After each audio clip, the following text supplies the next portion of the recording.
Thermidor, Morne-Monde. Louis XVI a été exécuté, mais il n'est pas mort.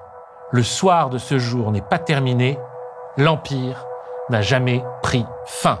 Thermidor, Brumaire. Une autre époque de notre histoire devait naître entre le 4 Brumaire de l'an 4 et le 18 Brumaire de l'an 8. Le Brumaire du Directoire et celui du Consulat. Le Brumaire de la fausse gauche et celui de la vraie droite. Les deux nouvelles modalités principales de la prison de fer noir. Ce morceau de planète qu'on appelle la France allait se faire un shoot de Jules Césarine avec Napoléon et se traîner misérablement le long de la deuxième restauration, du règne d'égalité 2, de la deuxième République et du Second Empire. On allait nous jouer, comme dira l'autre, la même histoire comme tragédie et comme farce, comme sitcom avec réenregistré et comme film d'horreur. L'histoire qui vient est d'abord celle de l'accès à la domination illimitée de la bourgeoisie, masquée par le mythe national le plus grossier, le mythe du grand homme, l'homme providentiel qui servirait la grandeur de la France en envoyant au casse-pipe des millions de gosses pauvres. Un César en toque trouvé dans une pochette surprise, une attraction pour touristes.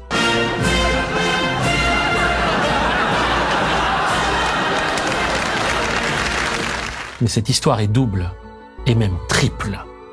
Parce que cette histoire est aussi, comme l'a dit très simplement Babeuf, celle de la guerre des riches contre les pauvres, et donc celle des insurrections et des soulèvements, des conspirations pour l'égalité. Et elle est celle d'une spiritualité libre, née de la fin de l'hégémonie métaphysique du christianisme institutionnel. C'est l'histoire de la spiritualité révolutionnaire, dont les premiers prophètes seront ces poètes. Ces poètes qui, libérés des formes obligatoires du culte, retrouveront l'esprit des cendres. Ce n'est pas seulement Louis XVI qui n'est pas mort. C'est Robespierre, c'est Saint-Just, c'est Couthon. Ce n'est pas demain que vos noms seront oubliés et que votre rêve, qui était aussi celui de Jean-Jacques Rousseau, sera considéré comme obsolète. Et pendant que le petit président fait mine de pleurnicher avec tous les oiseaux de son espèce, le roi n'est plus là, nous disons, avec le Rimbaud de 16 ans, Robespierre, Saint-Just, Couthon, les jeunes vous attendent. Les jeunes et les moins jeunes. C'est maintenant que l'histoire devient vraiment passionnante. C'est maintenant que ça commence. Fa, fa, fa, fa, fa, fa, fa, fa, fa. Mon nom est Paco Mtielman. Je ne suis pas historien. Je suis exégète. Ce que nous faisons ici ne prétend pas plus à l'objectivité qu'à l'exhaustivité. Ce que nous faisons ici, c'est relire le roman national dans une autre perspective, celle de raconter cette éternelle histoire que Philippe K. Dick a ainsi résumée dans son exégèse, Le Christ contre César, tel est le récit sous-jacent rapporté à travers les âges depuis 2000 ans et qui en même temps n'est jamais rapporté. Pour cette troisième et dernière saison, nous irons à la recherche de ces traces de Napoléon à Macron. Et pour cet épisode, j'ai reçu l'aide précieuse de l'historienne Marie-Aimée Romieux et des historiens Raphaël Carbone et Karl Zimmer. Alors, si vous n'aimez pas mon histoire de France, écrivez la vôtre.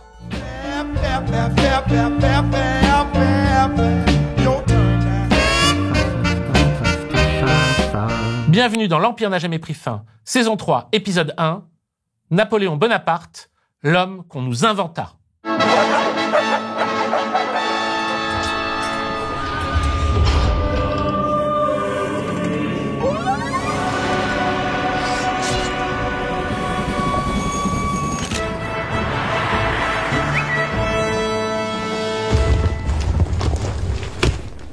Napoléone Bonaparte, plus connu sous le nom de Napoléon Bonaparte, est né le 15 août 1769 à Ajaccio en Corse. Il est mort le 5 mai 1821 sur l'île de Sainte-Hélène, une possession de la Compagnie britannique des Indes orientales, située au milieu de l'océan Atlantique. C'est le deuxième enfant de Charles et de Laetitia. Charles exerce la fonction d'assesseur de la juridiction royale d'Ajaccio. Laetitia est à la maison. Ce sont des gens pas riches, ils ont une tripotée de mioches, leur petite maison est partagée avec leurs cousins et les deux familles se disputent sans arrêt allant jusqu'à se verser le contenu de leur pot de chambre sur la tête. Les Buonaparté sont d'une petite noblesse de robe. Cela fait frétiller l'escroc de l'Action française, Jacques Bainville, qui dans son livre sur Napoléon les dira « plus riche d'armoiries que d'écus » et qui ajoutera « la noblesse de sa famille ne lui en imposait pas, bien qu'elle fût assez authentique. » Where's my goddamn hot water? Calme-toi, Pépère. Les Buonaparté n'ont été anoblis que depuis le grand-papa. Hot water, Carl. En 1779, le jeune Napoléonais entre à l'école militaire de Brienne. Sa langue natale est un dialecte corse. Il parle à peine le français. Mais il est bon en maths. Quand il a 16 ans, il intègre la compagnie des cadets gentilshommes de l'école militaire de Paris et son père meurt d'un cancer de l'estomac. Le 20 juin 1792, le jeune Bonaparte est spectateur de l'invasion des Tuileries. Moins d'un mois plus tard, le 13 juillet, il est nommé capitaine dans le contexte des conscriptions d'Antonienne à gogo après le manifeste de Brunswick pour défendre la patrie en danger. En août 1793, pendant la Convention, Bonaparte est présent au moment où royalistes et girondins livrent aux Anglais l'arsenal et la flotte française de Toulon. Il obtient le commandement de l'artillerie le 19 octobre 1793. Il reprend Toulon aux Anglais et il fréquente Augustin Robespierre, le frère de Maximilien.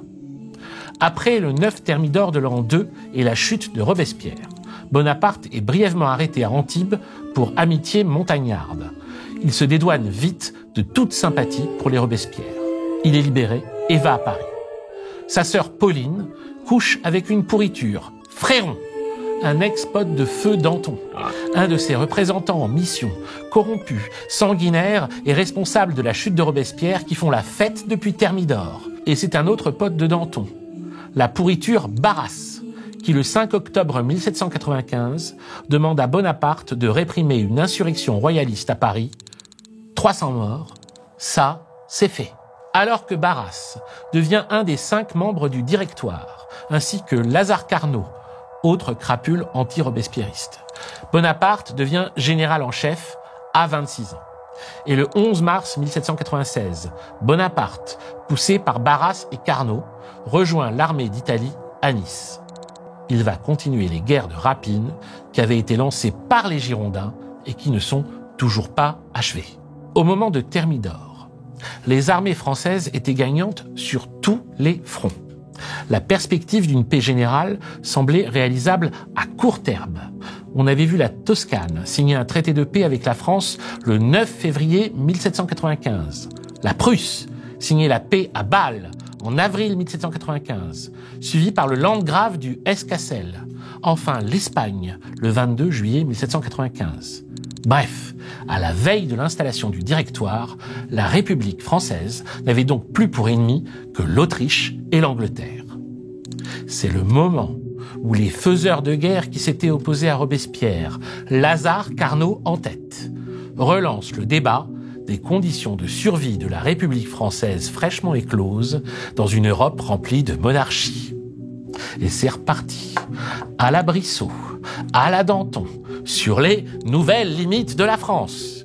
On voit alors s'opposer aux partisans d'une paix immédiate, les partisans d'une paix glorieuse et les partisans d'une paix immédiate. En gros, ceux qui s'opposent aux guerres de pillage et à l'annexion de la Belgique comme de la rive gauche du Rhin sont qualifiés par les partisans de la paix glorieuse de, je cite, faction des anciennes limites. Astuce. Ne dites plus « je viens vous faire la guerre ». Dites « je viens faire une paix glorieuse ». Je ne suis pas de la faction des anciennes limites, moi, monsieur. Des boomers, comme on dit. Bonaparte n'est pas Saint-Just ou Couthon. Une fois en Italie, puis en Égypte, le général sans gêne se serre et serre notre bande de fripouilles partout où il pose les pieds. Le Directoire est content. Il s'en met plein les poches, alors que Bonaparte remporte victoire sur victoire. Arcole, Rivoli, Pyramide, les trucs qu'on grave sur les monuments et qui donnent des noms de rues ou de stations de métro. Pourtant, quand on se penche sur les causes de ces guerres et à la façon dont elles ont été menées, Il n'y a vraiment pas de quoi se vanter. À chaque fois que vous voyez ces monuments érigés à la gloire de la barbarie, pensez au nombre de victimes innocentes que ces noms de victoire recouvrent. Dans le pays, alors même que c'est devenu non seulement illégal, mais passible de mort, on voit, dans la continuité de Babeuf, des tentatives discrètes de reprendre la flèche montagnarde. Le 6 juillet 1799, c'est le Club du Manège, une réunion des amis de la liberté et de l'égalité qui regroupe des anciens robespierristes et babouvistes. Même s'ils ont quelques partisans en province, ça reste marginal. Mais c'est déjà trop. On commence à dire que ces néo-jacobins, ces anarchistes, vont faire fuir les riches du pays et seront responsables du chômage et de la faillite. Déjà ? Oui, déjà. C'est contraire à la logique ambiante de l'esprit, comment dirais-je, socialo-marxiste qui prédomine. L'esprit socialo-marxiste. Oui. Et non seulement toute tentative démocratique est conspuée et réprimée sous le vocable d'anarchiste, mais elle est instrumentalisée pour monter d'un cran en autoritarisme. Parce que c'est ça, la question qui les tracasse. Doit-on ou doit-on pas basculer dans le contrôle vraiment autoritaire du pays ? C'est-à-dire un pouvoir exécutif fort qui soit en mesure à la fois d'empêcher le retour des nobles émigrés qui voudraient récupérer leurs biens devenus entre-temps biens nationaux et de réprimer toute poussée démocratique afin d'assurer définitivement le triomphe de la bourgeoisie. Parce que c'est notre projet! On nous dira plus tard que Barras était en train de négocier un retour possible des Bourbons pour 12 millions de livres. C'est possible, hein ? Les dantonistes sont comme ça. Spoiler, les Bourbons reviendront quand même. Ministre des Relations extérieures du Directoire depuis le mois de juillet 1797, Talleyrand hésite d'abord à tout filer à un Orléans. Le fils de Philippe Égalité, Louis-Philippe, l'artiste précédemment connu sous le nom d'Égalité II. Et lui aussi, il va bientôt pointer sa fraise pour manger sa part du gâteau. Mais pour l'instant, Talleyrand fait du consulting et il aboutit à cette conclusion: un bidas, ce serait mieux. Alors qu'est pas ça ? Qu'est-ce qui passe? En pleine campagne d'Égypte, Bonaparte lâche son armée et retourne à Paris pour être à l'heure pour le coup d'État du 18 Brumaire. Bon, il y avait intérêt à se presser, parce qu'il y avait de la concurrence. Il y avait un autre général en lice, Joubert. Heureusement, Joubert casse sa pipe. Puis il y a Moreau. Mais Moreau va pas y aller. Comprenez bien. Bonaparte n'a pas pris une initiative. Bonaparte a répondu à un appel d'offres. Il est venu à un casting. Bonaparte est un premier rôle masculin. Le bon plan du 18 Brumaire, c'est d'utiliser la menace anarchiste fantôme comme excuse pour faire démissionner le directoire trop mollasson et imposer un pouvoir autoritaire. C'est ça le film. Mais c'était pas sur un scénario de Bonaparte. C'était sur un scénario de quelques requins du studio politique, en particulier Talleyrand. Et puis c'était le bon plan des producteurs du film, les banquiers. Le bon plan de Le Couteau de Canteleu et de Barillon, des hommes qui ont tiré leur fortune de l'esclavage et de la traite. C'était le bon plan de Perregaux, un banquier originaire de Neuchâtel. Et c'était le bon plan des fournisseurs de guerre, rétablis depuis la chute de Robespierre, et dont certains, comme Collot ou Ouvrard, se sont aussi enrichis avec les colonies. Alors, ils veulent avoir la paix à l'intérieur et des guerres partout pour se faire du fric. Et cette origine strictement commerciale du 18 Brumaire n'empêche pas le fanboy Bainville de bicher dans son Napoléon. D'instinct, les Français cherchent un chef. Ah bon ? Pourtant, c'est curieux. Les aspirations du pays sont confuses. Oui, je me disais aussi, c'était pas évident qu'il cherchait un chef. Mais un chef, il n'en est pas d'autre que lui. Si tu le dis. Et donc, Bonaparte trouve la France à prendre. Quoi ? Bonaparte trouve la France à prendre ? Il y aurait toute une étude à faire sur la rhétorique du violeur dans le rapport que l'extrême droite entretient avec la France. Monsieur le juge, c'est la France qui me voulait. Elle était chaude, elle m'allumait. L'arnaque du siècle va se faire en 3 jours, les 18, 19 et 20 Brumaire. Le pitch, c'est le complot anarchiste, la menace imaginaire. Cette menace est suivie de provocations bizarres de Bonaparte vis-à-vis des députés qui ne croient pas à cette menace et décident de le décréter hors la loi. Puis son frère Lucien lance la fake news que les députés auraient essayé de le poignarder. Mais en fait, pas du tout. Et on fait croire à un pseudo-projet de coup d'État parlementaire, alors qu'en fait, il s'agit d'un coup d'État militaire. You just totally Scooby-Dooed me, didn't you? Sorry. On se moque du monde et c'est que le début. Le spectacle ne fait que commencer. On dissout le directoire, on désigne 3 consuls dont on prétend qu'ils vont sauver le pays en danger. 3 mecs, mais pas tous en même temps, l'un après l'autre, par ordre alphabétique, et c'est Bonaparte qui commence. D'accord, hein. Le premier consul prend Talleyrand comme ministre des Relations extérieures et à la police, un démon, Fouché. Fouché, encore un envoyé en mission sanguinaire qui avait été dénoncé par Robespierre et qui a depuis un pied dans tous les salons. Pour amadouer Barras, qui n'avait pas forcément envie de céder sa place, on lui file une belle somme d'argent. We're only in it for the money. Et derrière, Bonaparte réforme le consulat pour ne pas lâcher le pouvoir. Mieux, il fait adopter une nouvelle constitution qui entre en vigueur le 25 décembre 1799 et dont l'objectif est de renforcer le pouvoir exécutif au détriment du pouvoir législatif en rendant ce dernier confus et inopérant. Mettre tout entre les mains d'un seul homme, lui-même. Regardez la petite combine, c'est mignon comme tout. Le pouvoir législatif est alors divisé en 3 assemblées. Un Sénat, nommé par le premier consul, Bonaparte donc. Sénat qui ne participe pas à la conception de la loi, mais sélectionne les membres des 2 autres assemblées. Un tribunat, nommé par le Sénat, qui discute les lois sans les voter. Enfin, un corps législatif, nommé par le Sénat, qui adopte ou rejette les lois sans pouvoir les discuter.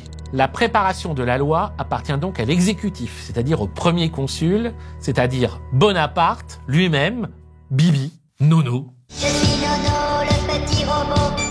Qui travaille avec le Conseil d'État.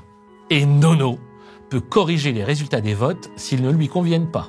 Nono décide des lois, Nono dirige la diplomatie, Nono nomme les officiers des armées, Nono nomme les fonctionnaires, Nono nomme les préfets à la tête des régions. 17 février 1800, date de la création des préfets. Préfet choisi par Lucien, le frère de Nono. Préfet choisi parmi la noblesse ou la bourgeoisie, et ne connaissant pas les régions dans lesquelles ils sont envoyés. Cette loi radicalise la centralisation du pouvoir exécutif commencée sous le Directoire. Et c'est la création de cette administration préfectorale qu'on appellera ensuite un centralisme jacobin, alors qu'il s'agit clairement d'une centralisation bonapartiste.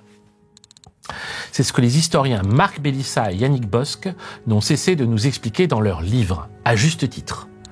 La centralisation administrative telle que nous la connaissons aujourd'hui prend sa source dans le consulat du petit Nono.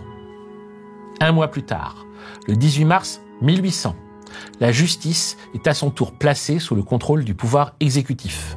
On supprime jusqu'au jury dans les tribunaux et c'est Nono qui nomme les juges.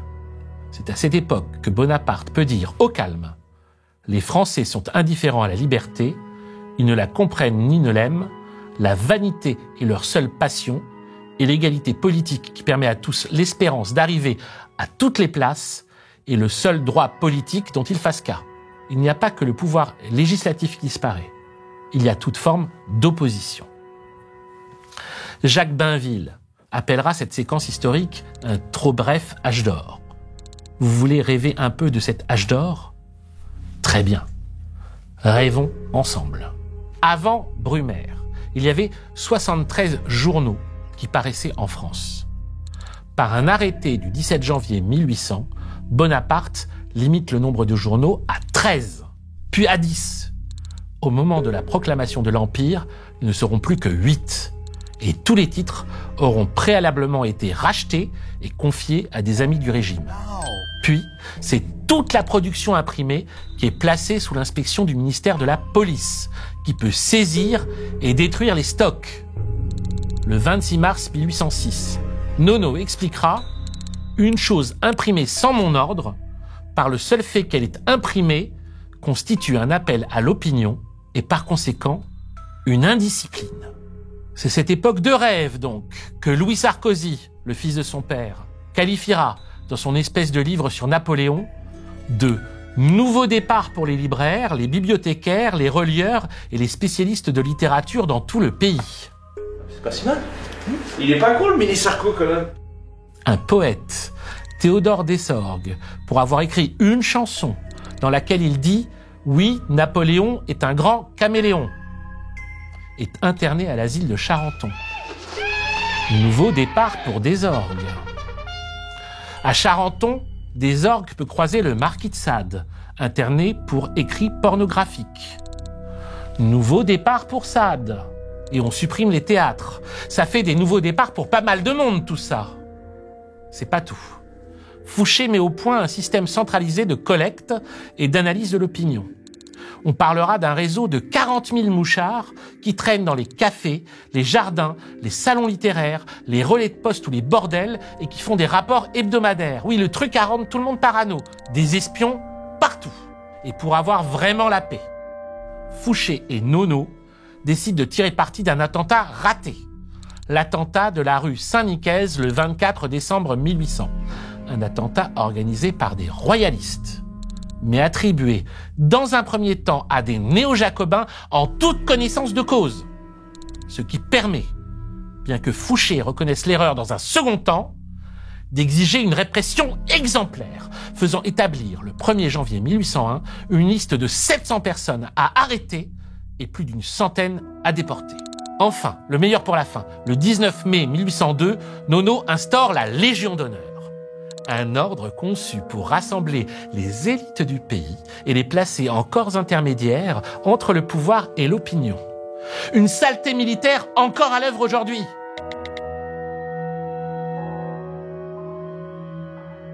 Au Conseil d'État, ça grince un peu. Théophile Berlier juge que l'ordre proposé conduit à l'aristocratie. Je cite Berlier, les croix et les rubans sont les hochets de la monarchie. Réponse de Bonaparte, c'est avec des hochets que l'on mène les hommes. On connaît cette remarque. On connaît moins la suite. Écoutons. Je ne crois pas que le peuple français aime la liberté et l'égalité. Ils sont ce qu'étaient les Gaulois, fiers et légers. Ils n'ont qu'un sentiment, l'honneur. Il faut donc donner de l'aliment à ce sentiment-là. Il leur faut des distinctions. Ok César, maintenant Vercingétorix, c'est nous tous. Alors bon, ça va un moment, mais comme on dit, il faut pas pousser mamie dans le gui. Tout le pays au garde à vous, devant le laquais des riches. Parce que faut-il le préciser, les vrais maîtres, c'est pas Nono. Les vrais maîtres, c'est les riches. Les grandes fortunes ont travaillé à ce coup d'État. Alors elles vont se faire à travers lui un beau cadeau. Ce beau cadeau, c'est la Banque de France. Une banque indépendante de l'État qui prêtera à ce dernier avec intérêt. La Banque de France se donne comme une banque au service de la France, mais en fait c'est une banque au service duquel Nono met la France. Créée le 18 janvier 1800 à l'initiative comme au profit des grands financiers qui ont soutenu le coup d'État, comme Perregaux et le couteau de Canteleu, en 1803, elle sera même seule à pouvoir produire du papier-monnaie, et tous les contrefacteurs de papier-monnaie seront à sa demande punis de mort. Et donc tout à fait normal que Napoléon Bonaparte soit le héros des grands bourgeois. Il est plus exactement leur majordome, leur valet. Il est aberrant que ce soit un héros pour les petits. Sauf s'il s'imagine à sa place, et qu'il s'imagine que sa place est enviable. Parce que tout ce que Nono va faire, soyons clairs, c'est pas pour la France. C'est pour les riches, et même pour les ultra-riches. Pour eux, c'est pas un despote. C'est un César de comédie. Un Auguste au sens circassien du terme. L'autre truc dont Nono va se vanter, c'est de son code civil promulgué le 21 mars 1804 et qui définit les nouveaux droits et obligations. Initialement nommé Code Napoléon, il n'a de civil que le nom. Il est napoléonien jusqu'au trognon. C'est Code Nono. Il s'agit de remettre au pas un pays qui s'était un peu trop libéré lors des années révolutionnaires, mais pas au pas de la noblesse ou du clergé, au pas de la bourgeoisie. Le Code Nono remplace donc le droit de l'Ancien Régime par une sorte de méritocratie avec liberté d'entreprise et concurrence. Il met en place les conditions qui permettent d'exploiter la propriété foncière et d'utiliser les forces productives industrielles de la nation. La propriété y est alors considérée comme une institution directe de la nature. On est très très très loin de Robespierre et de Saint-Just, aux antipodes du droit à l'existence et aux moyens de la conserver. Le code Nono, c'est la sanctuarisation d'un ordre social au service des grands propriétaires. Et la famille en devient l'assise fondamentale. Le père dispose d'une tutelle absolue sur ses enfants et sa femme lui est subordonnée. Le mari domine sa femme et le maître domine ses serviteurs. En cas de litige avec l'employé, la parole du patron vaut preuve. Le maître est cru sur son affirmation. Merci Laquais. Passons au gros morceau, le rétablissement de l'esclavage. Alors on nous dit qu'il faut admirer Nono quand même, ce serait anachronique de le lui reprocher, il ne le voulait pas vraiment, il n'a pas eu le choix, gna gna gna. On connaît la chanson. Je préviens les fanboys que c'est mal barré. Qu'est-ce qui s'est passé ? Il s'est passé qu'après l'abolition de l'esclavage pendant la Convention, l'empire colonial français commençait sérieusement à se fissurer. Mais l'abolition n'avait été effective qu'à Saint-Domingue, en Guyane et en Guadeloupe. Les colons des îles l'avaient empêché, de même que ceux de Saint-Louis du Sénégal. L'esclavage et la traite continuaient à s'y pratiquer illégalement. On a vu que le consulat avait été la superproduction de financiers et de fournisseurs de guerre qui, pour une bonne part, avaient fait leur fortune dans le commerce colonial et la traite. Alors certes, Nono leur avait déjà filé la Banque de France. Il n'y a pas besoin d'être médium pour deviner qu'ils allaient être bien chauds pour gagner un peu plus de gnargent. Surtout à partir de la rétrocession de la Louisiane par les Espagnols le 1er octobre 1800. Nono et ses employeurs voudraient prendre Saint-Domingue comme base d'opération pour atteindre la Louisiane et se faire encore plus de flouze. Pas seulement. Saint-Domingue alimentait également la France en sucre et la fournissait en coton. On voit l'enjeu. Mais il y a un problème. Et ce problème porte un nom. Il s'appelle Toussaint Louverture. Le général Toussaint Louverture, qui est cet homme ? François-Dominique Toussaint, né esclave vers 1743 à Saint-Domingue. On ne sait pas de quand date son affranchissement, peut-être de 1776, peut-être un peu plus tôt. Après le déclenchement des révoltes d'esclaves en août 1791, Toussaint va mener une armée disciplinée de plus de 3000 hommes et venir à bout des forces d'occupation d'invasion anglaise, comme il va résister aux troupes françaises. Une fois lieutenant général, il ajoute à son nom le surnom de Louverture. Et comme l'explique Aimé Césaire dans son livre essentiel « Toussaint Louverture, la Révolution et le problème colonial », Toussaint est déjà conscient d'une chose, par-delà les hommes, c'est un système qu'il faut détruire. Toussaint Louverture rallie le camp républicain après l'abolition de l'esclavage par la Convention le 4 février 1794. Mais dès le Directoire, évidemment, on commence à vouloir revoir de près cette histoire d'abolition. Et Boissy d'Anglas présente un grand rapport sur l'organisation coloniale dont l'unique but est bien de refuser aux colonies toute perspective d'autonomie. Que dit alors Boissy d'Anglas ? Je cite Boissy d'Anglas. « Pour qu'un peuple puisse être indépendant, il faut qu'il sache se suffire à lui-même. Les Noirs recueillent presque sans culture les plus riches dons de la terre. Et loin d'aspirer à une liberté dont la conservation comme la conquête leur coûterait trop d'efforts, ils s'endorment au sein de l'opulence et des plaisirs qu'elle leur procure. Un tel peuple doit donc borner ses vœux à être sagement et paisiblement gouverné par des hommes humains et justes, ennemis de la tyrannie. » Et c'est avec la compréhension de ce que la France était en train de devenir, mais de ce que pendant un temps, celui de la Convention, celui de Robespierre et de Saint-Just, elle a pu promettre d'être, que Toussaint Louverture répond alors au Directoire « Non, la main qui a rompu nos chaînes ne nous asservira pas à nouveau. La France ne reniera pas ses principes. Elle ne permettrait pas que sa morale sublime soit pervertie. Si pour rétablir l'esclavage à Saint-Domingue, on faisait cela, je vous le déclare, ce serait tenter l'impossible. Nous avons su affronter les dangers pour obtenir notre liberté. Nous saurons affronter la mort pour la maintenir. » Après quoi ? Non seulement Toussaint Louverture prend le contrôle de l'île, mais il commence à rendre Saint-Domingue économiquement viable en toute indépendance. Il écrit le 6 novembre 1798 au président des États-Unis pour reprendre les relations commerciales. Elles reprennent en février. En mars, le gouvernement américain envoie un consul à Saint-Domingue et accepte de servir d'intermédiaire pour négocier un accord commercial avec les Anglais. Enfin, en mai 1801, Toussaint Louverture fait adopter une constitution autonomiste pour Saint-Domingue qu'il envoie en France pour ratification une fois accomplie. Oh bah mince, c'est mal barré pour les riches et leurs petits nonos, mais comment on va faire ? Eh ben, on va tenter de les duper. On va faire croire aux braves noirs de Saint-Domingue. C'est comme ça qu'on leur parle, c'est si charmant. On va leur dire qu'on va maintenir l'abolition, mais on va envoyer quand même des commissaires pour restaurer l'autorité.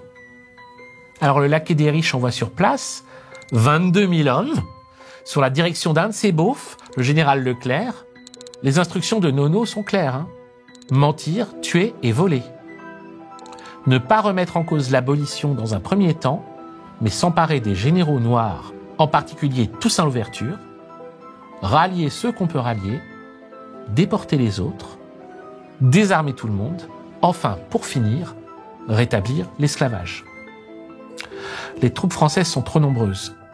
Toussaint Louverture est contraint de se rendre le 6 mai 1802. À l'instant de monter sur le navire qui va le déporter en France où il sera incarcéré, il dit à son chef de division « En me renversant, on a abattu à Saint-Domingue que le tronc de l'arbre de la liberté des Noirs. Il repoussera par les racines parce qu'elles sont profondes et nombreuses. » Toussaint Louverture est mis en isolement au fort de Joux, dans le Doubs. Plutôt que de l'envoyer en procès, on le laisse croupir en prison afin de le briser à force d'humiliation. Et c'est une fois Toussaint Louverture emprisonné que le laquais des riches peut se déshonorer et déshonorer avec lui pas la France, l'humanité, en rétablissant l'esclavage.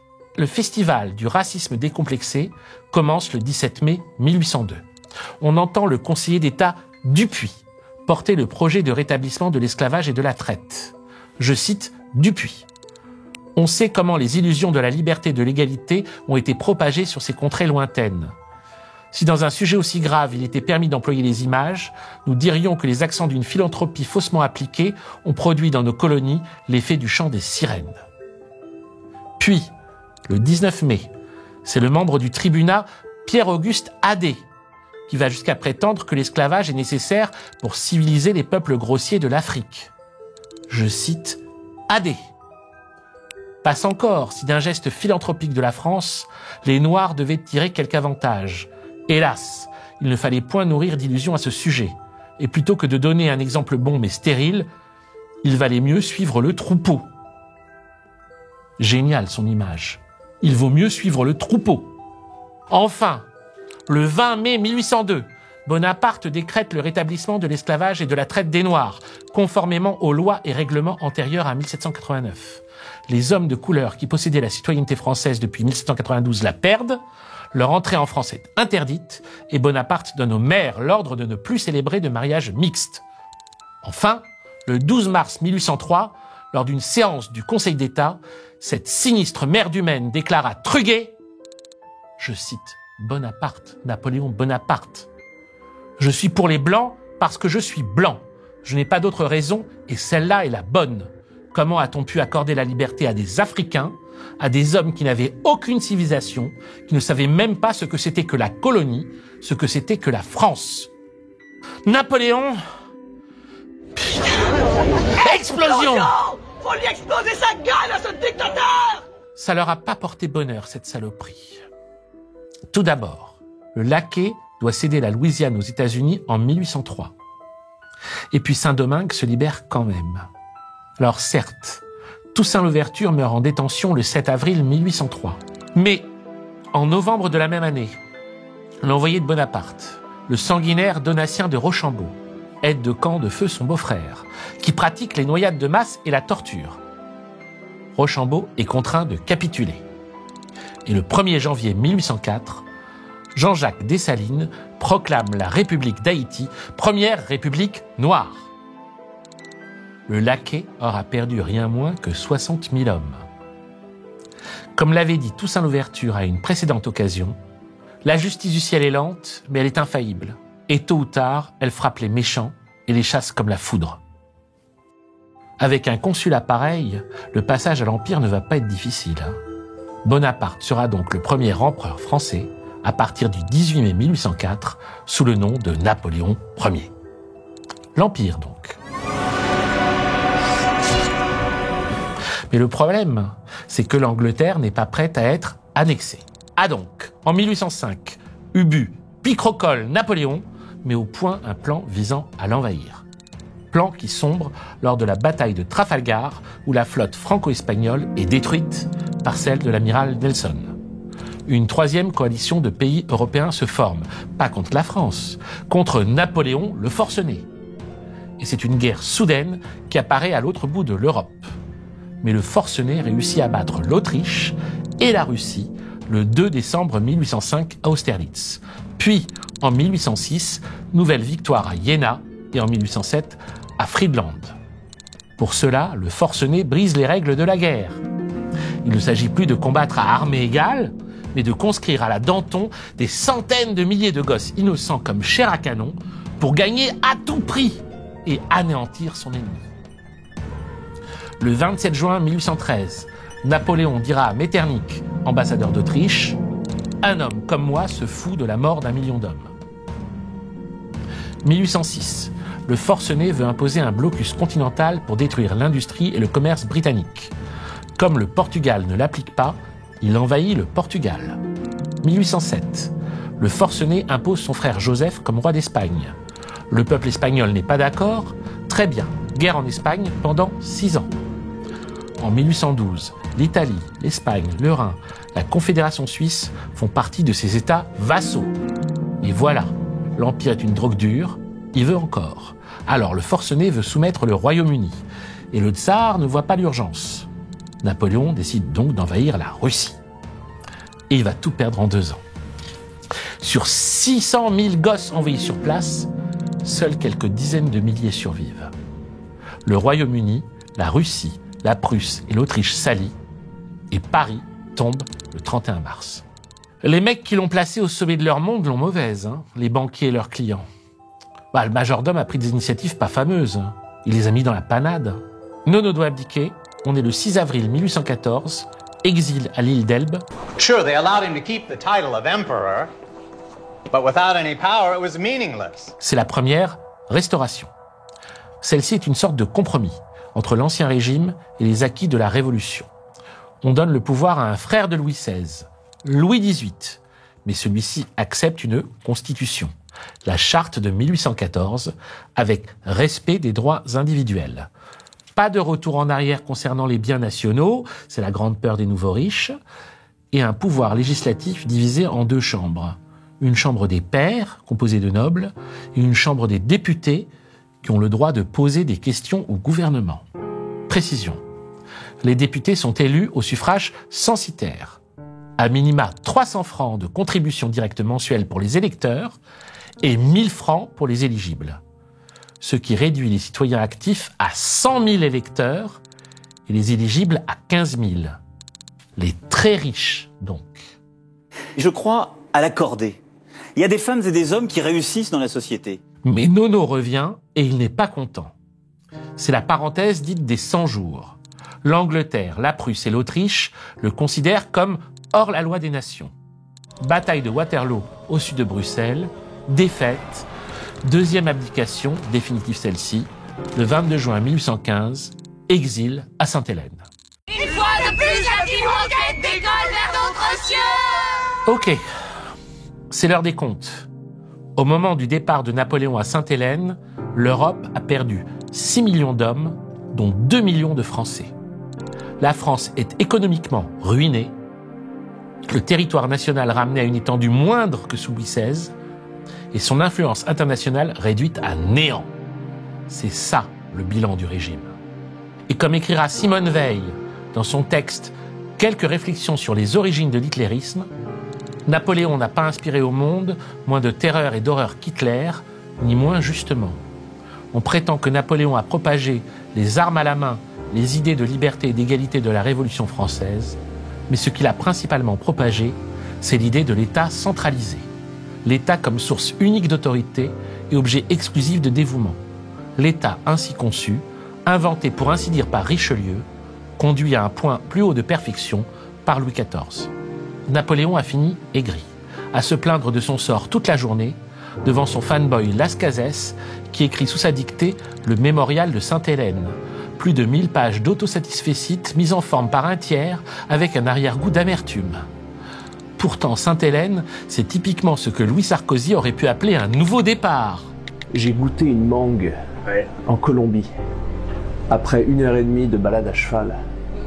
Je ne savais pas qu'un fruit pouvait avoir un tel goût. Pas pour Nono, qui meurt d'une espèce de cancer de l'estomac ou peut-être un mélange d'hépatite et d'ulcère, le 5 mai 1821. Il avait 51 ans. On dit que ses derniers mots furent « Tête, armée, ok ». Qu'est-ce qui suit ? Eh bien, il suit la seconde restauration, pendant laquelle 2 petits Bourbons, limités par leur petite charte, vont tirer la France par la barbichette. 2 frères de Louis XVI, Louis XVIII, puis Charles X. Et il suit la publication du Mémorial de Sainte-Hélène de Las Cases en 1823, qui contribue à faire du petit Nono un mythe national. Je vous en cite un passage pour que vous voyez l'ambiance. Pour situer, c'est au début du livre. Et Las Cases évoque les modalités par lesquelles son Dieu a pris le pouvoir et les conséquences de cette initiative. C'est vraiment long, et encore j'ai fait des coupes. Je cite Las Cases. Qu'un simple particulier, dont le nom 3 ans auparavant était inconnu à tous, et osait concevoir de saisir à lui seul les destinées de 30 millions d'hommes. Barras, Carnot, Fréron, Talleyrand, et puis surtout tous les fournisseurs de guerre véreux et crapules de l'époque, mais ok, si tu veux, le mec était seul, de les sauver des défaites du dehors et des dissensions du dedans, en se mettant toute l'Europe à dos, qu'il ait abandonné son armée, traversé les mers, au péril de sa liberté, de sa réputation. Bah oui, il y avait de la concurrence pour le 18 Brumaire, fallait aller vite. Atteint le sol français, volé dans la capitale, dose. Qu'il y ait saisi en effet le timon, arrêté court une nation ivre de tous les excès, dose. Qu'il l'ait replacé subitement dans les vrais sentiers de la raison et des principes, avec une arnaque bien connue, qui lui ait préparé dès cet instant un jet de puissance et de gloire inconnu jusque-là, et que le tout se soit accompli sans qu'il en coûtât une larme ou une goutte de sang à personne. Seulement 6 millions de morts. C'est ce que l'on peut appeler une des plus gigantesques et des plus sublimes entreprises dont on n'ait jamais entendu parler, ou pas. C'est ce qui saisira d'étonnement et d'admiration une postérité calme, sans passion. Mon bon Las Cases, c'est bien l'impression que tu nous donnes. Un homme calme et sans passion. Une bonne grosse postérité à toi tout seul. Si seulement tu étais le seul à marcher à cette fadaise. Tout le monde va marcher à cette fadaise. Un phénomène tout à fait fascinant commence à apparaître. Ce phénomène, c'est les hommes qui se prennent pour Napoléon. À l'hôpital de Charenton en 1818, on ne compte rien moins que 5 nouveaux arrivants qui disent être Napoléon. Je suis rentré 5 heures au soir de Marengo. Alors que l'original n'est pas encore mort. Et en 1840, l'année du retour des cendres de Napoléon à Paris, on note l'entrée à Bicêtre de 14 nouveaux Napoléons. Cette histoire ne va plus cesser. Les hommes vont se prendre pour Napoléon. C'est même devenu un cliché du dessin d'humour, le fou qui se prend pour Napoléon. Ce qui fera écrire à Laure Murat « La figure messianique de Bonaparte s'accompagne dans la société d'un souci de gloire individuelle sans précédent. À travers son image de conquérant, le pouvoir devient a priori accessible à quiconque et désireux de fonder une nouvelle dynastie et de changer le monde. » Napoléon devient donc le symbole de l'homme parti de zéro et qui a réussi. Et pendant longtemps, perdu dans un siècle qui ne récompense que les ambitieux. Les écrivains du 19e siècle vont napoléoniser comme des bêtes, même les meilleurs. On appellera cette tendance de bien des noms, mais le principal sera sans doute le romantisme. Le romantisme, opération complexe. Le romantisme n'est pas cantonné à la France. C'est un phénomène qui se déploie simultanément dans plusieurs pays européens. Il commence en Allemagne dès 1798 avec les frères Schlegel et surtout l'immense poète Novalis. Et les romantiques vont être inspirés à la fois par la Révolution française et par Napoléon. C'est qu'il s'agit de gens jeunes qui transposent l'idéal révolutionnaire dans leur discipline. Parmi les grandes influences des auteurs romantiques, il y a le théâtre de Shakespeare, qui a été ignoré et même méprisé en France au XVIIe et XVIIIe siècle. et dont Victor Hugo fera à juste titre la sommité poétique des temps modernes.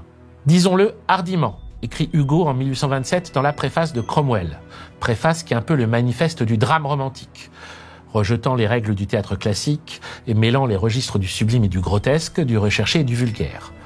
Je reprends Hugo. Disons-le hardiment. Le temps en est venu. Il serait étrange qu'à cette époque, la liberté, comme la lumière, pénétrât partout, excepté dans ce qu'il y a de plus naïvement libre au monde, les choses de la pensée. Jetons bas ce vieux plâtrage qui masque la façade de l'art. Le théâtre est un point d'optique. Tout ce qui existe dans le monde, dans l'histoire, dans la vie, dans l'homme, tout doit et peut s'y réfléchir, mais sous la baguette magique de l'art. L'enjeu du romantisme, donc, est de faire émerger des œuvres d'art d'une très grande liberté, mais qui, à l'instar de Bonaparte, s'imposent. Et leur premier combat pour s'imposer est bien sûr la fameuse bataille d'Hernani, lors de la première de la pièce de Victor Hugo, le 25 février 1830, durant laquelle les jeunes romantiques se chamailleront contre les partisans d'un théâtre classique. Vous me trouvez forceur de dire que ce mouvement est inspiré par Bonaparte ? Ouvrons le livre de souvenirs d'un de ses principaux protagonistes, Histoire du romantisme de Théophile Gautier, et lisons simplement le premier paragraphe. De ceux qui, répondant au cri d'Hernani, s'engagèrent à sa suite dans l'âpre montagne du romantisme et en défendirent si vaillamment les défilés contre les attaques des classiques.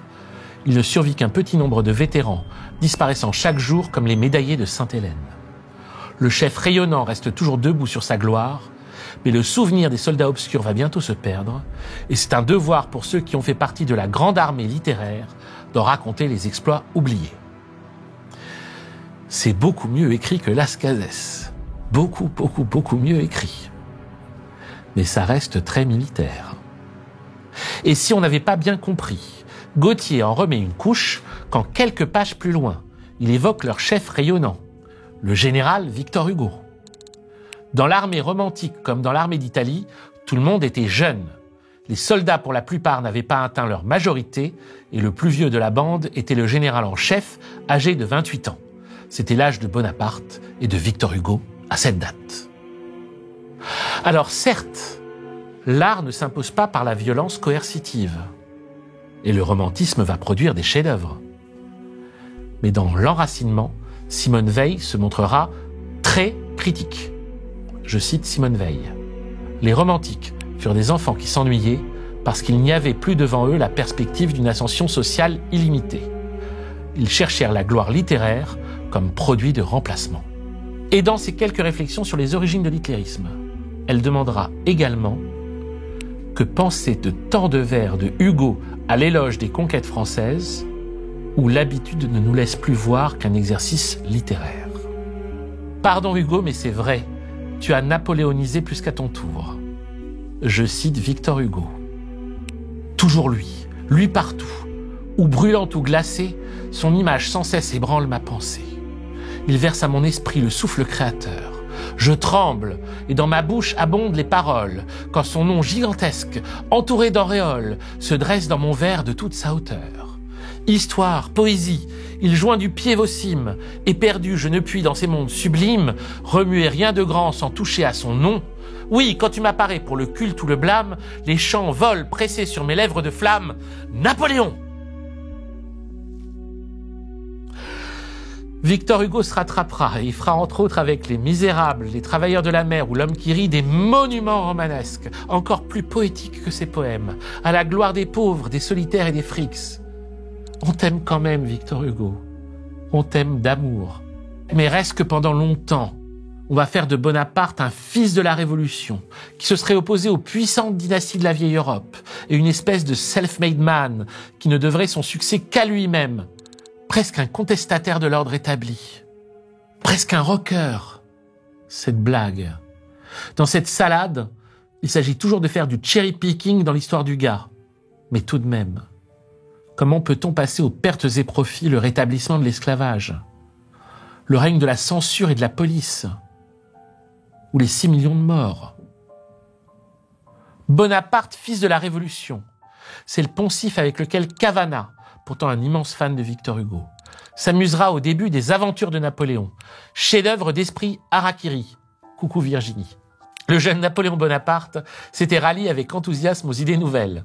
Sur toutes les gravures de l'époque représentant la prise de la Bastille, on le reconnaît très bien, tout au fond, caché derrière les autres et mangeant des gaufres.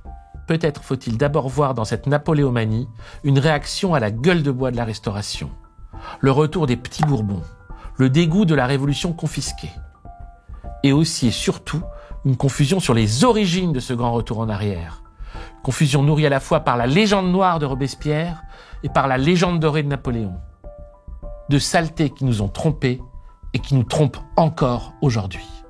Parce que pendant que nos grands napoléomanes napoléonisent, les petits restaurateurs restaurent. Ils sont partagés entre le respect de la charte qu'on leur a imposée et leur désir de refaire une monarchie absolue, le truc de leurs ancêtres. Alors ils retapent en douce leur aristocratie comme une vieille baraque quand on regarde ailleurs, surtout Charles X. Il décide même en 1825 de rembourser les émigrés qui avaient perdu leurs biens considérés ensuite comme biens nationaux. La loi du milliard aux émigrés. Les problèmes s'accentuent en 1828. Bien que les grands bourgeois libéraux soient majoritaires à la Chambre des députés, Charles X décide, un peu à la Macron, de nommer un Premier ministre conservateur à sa botte en 1828. Les libéraux sont pas contents. La presse non plus, ça râle un peu. Charles X dissout la Chambre des députés et organise de nouvelles élections. Mais rebelote, les libéraux sont à nouveau majoritaires. Punaise. Alors Charles X va faire un coup de force à la fois spectaculaire et complètement idiot. La publication dans le Moniteur universel, qui est un peu le journal officiel, des ordonnances le 26 juillet 1830. À quoi sert une ordonnance ? À ordonner. Les ordonnances de Charles X lui donnent les pleins pouvoirs, il supprime la liberté de la presse et il dissout une fois de plus la Chambre des députés alors qu'elle vient tout juste d'être élue. Dès le lendemain et pendant 3 jours, le peuple va refaire une révolution. Ce seront les 3 Glorieuses, célébrées par le tableau de Delacroix avec la liberté qui a tombé la chemise. Les 27, 28 et 29 juillet 1830, les manifestants érigent des barricades, dépavent les rues et distribuent les pavés aux habitants qui les lancent au milieu des casseroles et des pots de chambre sur les soldats du haut de leurs fenêtres. Charles X demande à l'armée de tirer sur la foule. La foule pille le musée de l'artillerie et se défend avec des armures, des casques et des hallebardes de toutes les époques mélangées. Ils sont 8000 face à 12 000 soldats. Beaucoup d'ouvriers artisans, surtout des ouvriers typographes qui ont perdu leur travail avec la suppression de la liberté de la presse, mais surtout ils ont le soutien de toute la population et les libéraux ne vont pas tarder à s'associer à eux. La colonne de la Bastille gardera la trace de 504 insurgés tués.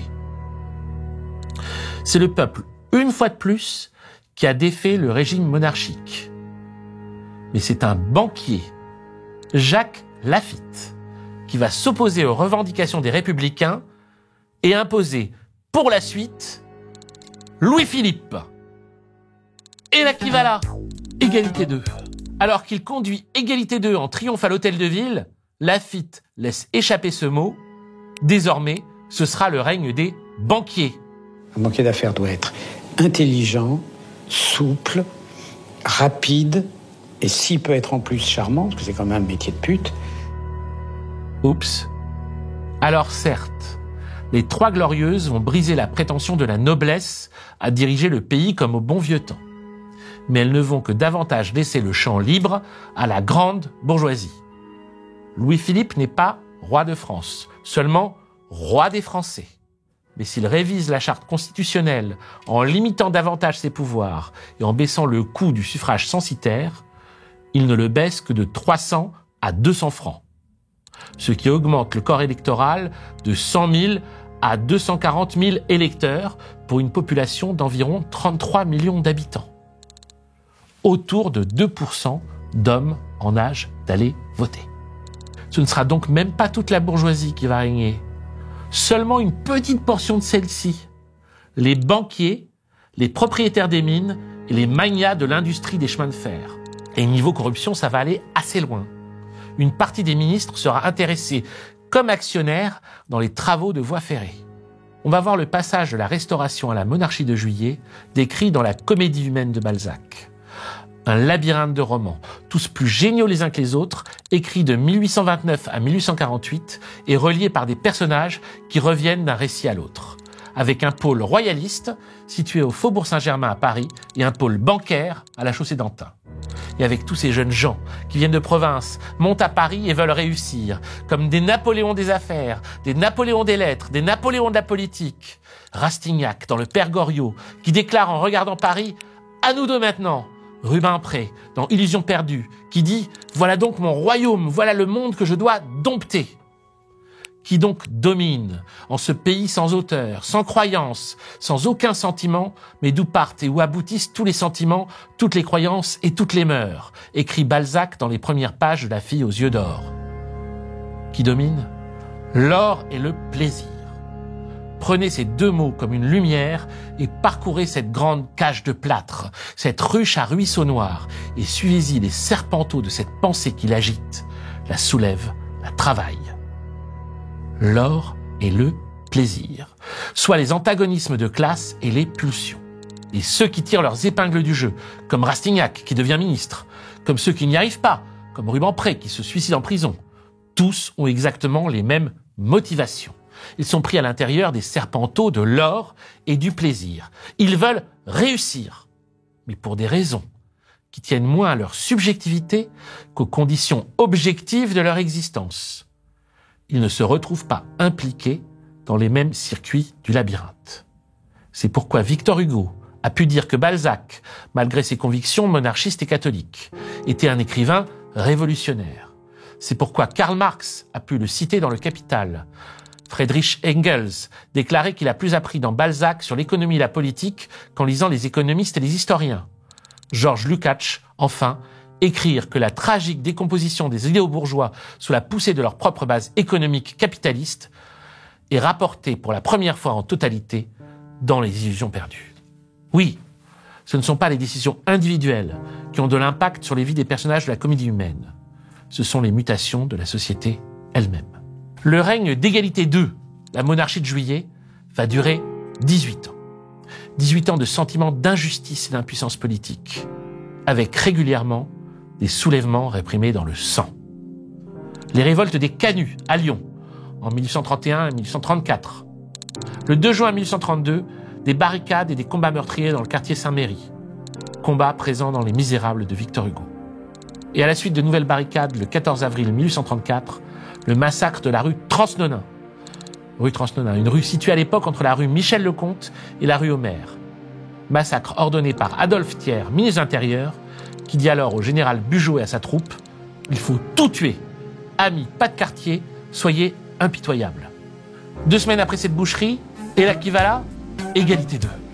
Oui, c'est Louis-Philippe qui inaugure l'exposition de l'industrie Place de la Concorde et dans son discours déclare que les progrès de l'industrie aboutiront nécessairement à une baisse générale des prix dont toute la population sera bénéficiaire.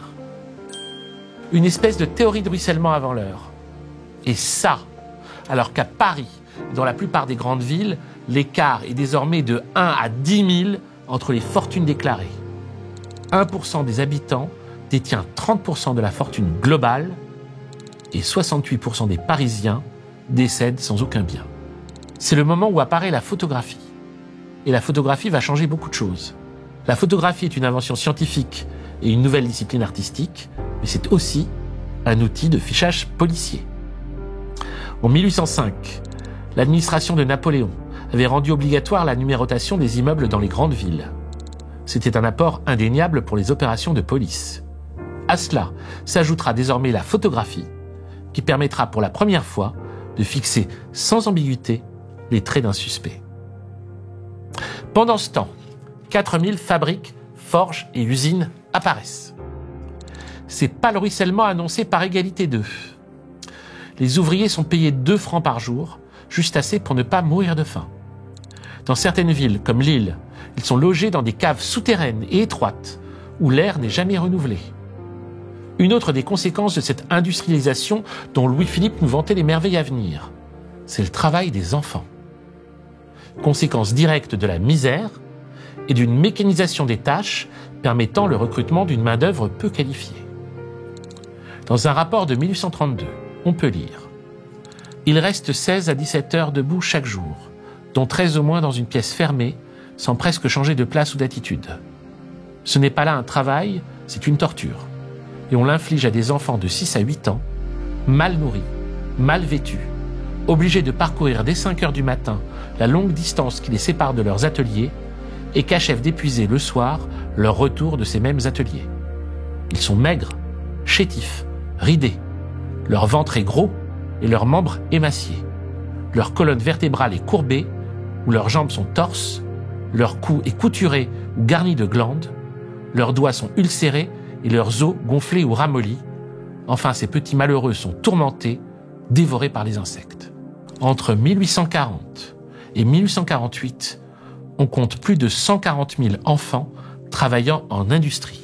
Et non seulement les conditions de travail des prolétaires deviennent plus inhumaines à mesure que l'industrie se développe, mais le chômage augmente. En 1839, on recense 150 000 chômeurs à Paris. Avec ce chômage qui s'ajoute à l'exploitation, les pauvres sont écrasés. Et ils se sentent impuissants à se révolter. Pour l'instant. Pour l'instant, parce que des idées nouvelles n'ont cessé de circuler ces dernières décennies. Des idées républicaines, mais aussi des idées socialistes, des idées anarchistes, des idées communistes. On voit apparaître une personne extraordinaire, Flora Tristan, une franco-péruvienne née en 1803. Elle a fui un mariage arrangé avec un homme qui la battait, et le divorce étant interdit depuis la Restauration, elle vit cachée.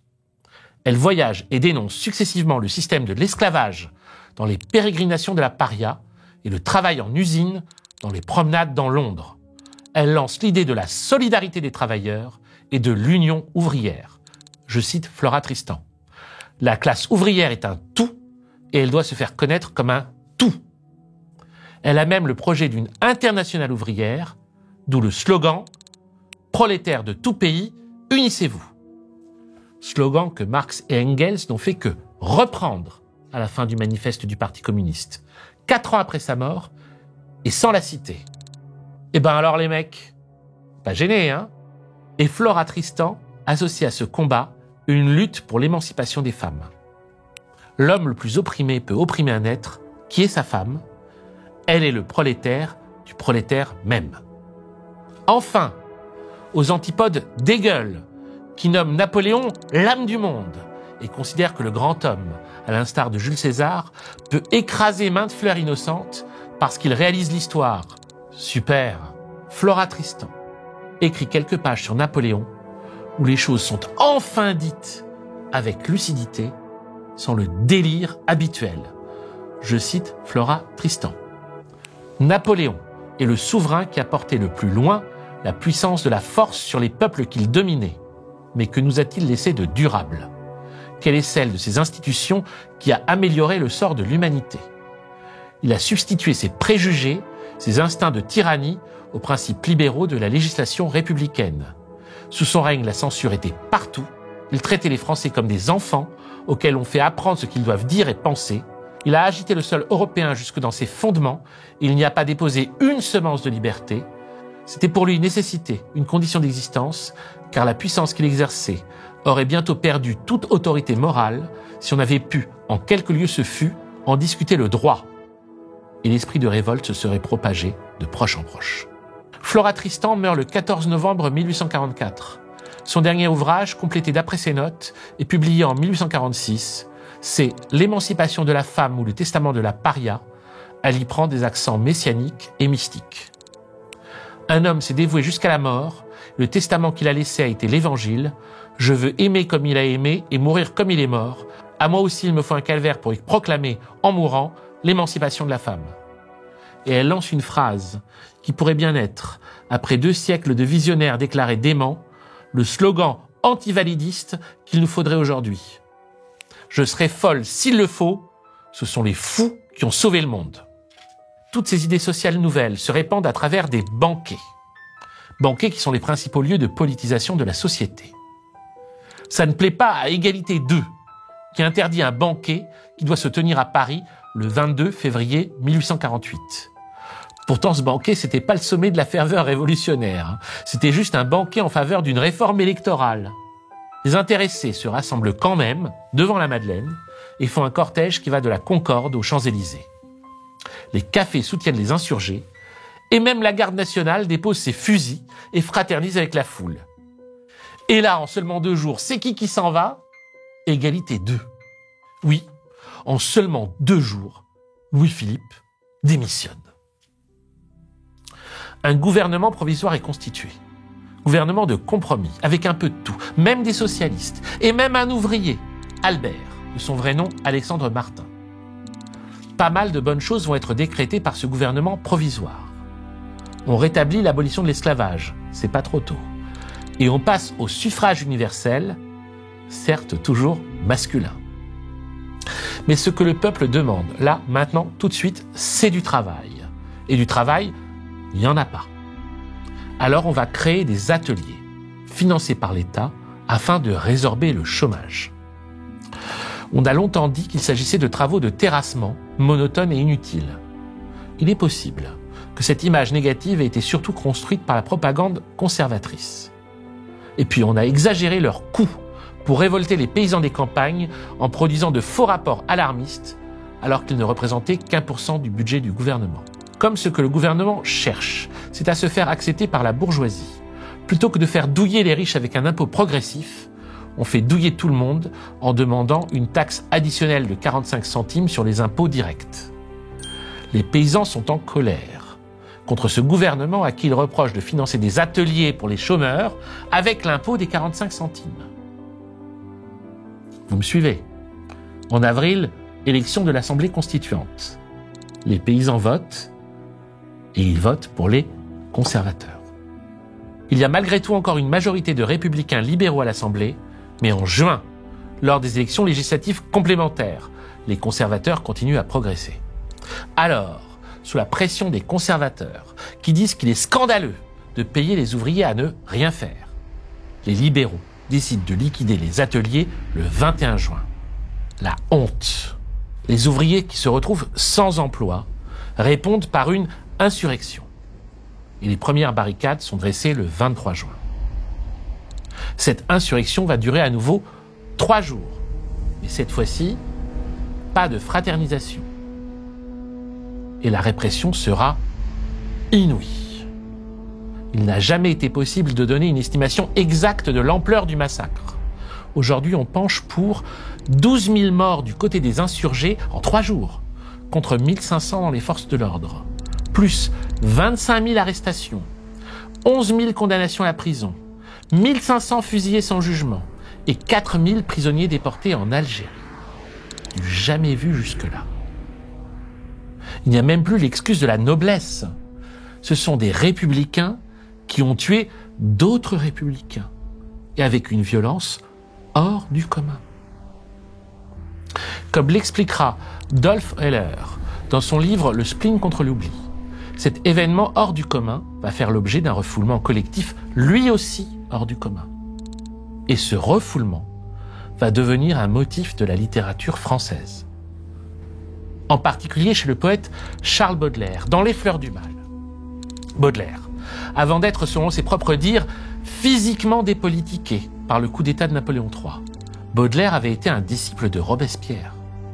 Il avait dirigé et rédigé avec 2 copains une petite revue nommée Le Salut public. Et il avait participé à cette insurrection de juin. Et ses poèmes, d'une sublime densité visuelle et musicale, ne garderont les traces de ce traumatisme qu'à l'état d'indice. Je cite Baudelaire. « Moi, mon âme est fêlée.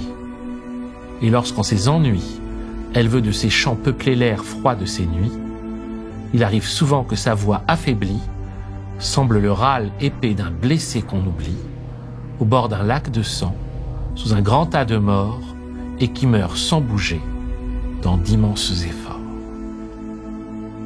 Le seul qui refuse de refouler, c'est un ancien ami de Baudelaire, l'étrange Louis Ménard, un historien et érudit mystique, critique d'art, poète et alchimiste à ses heures.